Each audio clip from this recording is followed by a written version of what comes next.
I had this feeling that our modern world, where so many things are going so well for so many people thanks to technology, was nonetheless a fairly terrible place to be a person. And so I've been trying to figure out why are we the most powerful people in history in many respects, and yet so have such a feeling of disease. And I think it's because it's not very well designed. The world we're living in is not very well designed for what we actually are, which, to give an attempt at a definition, is heart, soul, mind, strength, complexes designed for love. So I did not make that up, although I think I put those words together maybe in a slightly different way than you've heard before. But I'm drawing on when Jesus of Nazareth is asked a Jewish version of the question, what is human flourishing? So he's not asked, that's a Greek idea, human flourishing. So he's not asked a Greek question because these are first century Jews. He's asked, what's the greatest commandment? Which is the Jewish way of asking, what is human flourishing? What's the highest, best design for human beings?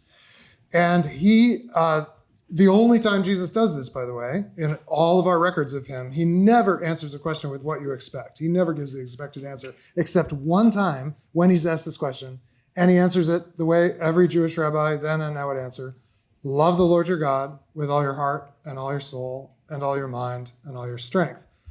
There is one thing he does that's quite unexpected, which is the Shema, from which that's drawn, only has 3 terms, which we can kind of interchangeably translate with heart and mind and soul. It's hard to tease them apart in English. Jesus, for some reason, has 4 instead of 3.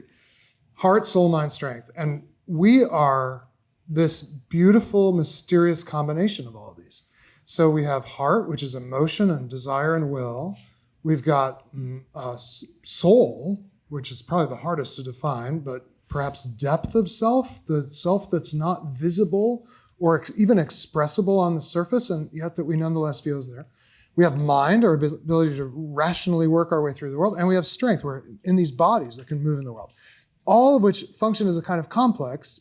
You can, like this building, I believe that there's a Global Center and a Kimmel Center right next to each other. Yeah. They're kind of connected, but you can say, I'm in the Kimmel Center now, or I'm in the Global Center, but they're also kind of a complex. It's hard to tell where one ends, the other begins. Some elevators go to both.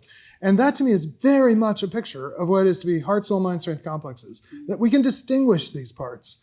But if we abstract away from any one of them entirely, or neglect any one of them entirely, we're missing a really fundamental part of what it is to be human.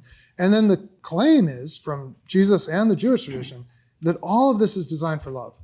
And not to get too far ahead of ourselves, but I just would ask, do we think our modern world, our technological world, and our smartphones are designed to help us grow in allness of heart, soul, mind, and strength, let alone love? I just don't think it's what they're designed for, which might be why it's so hard to be a person in this world.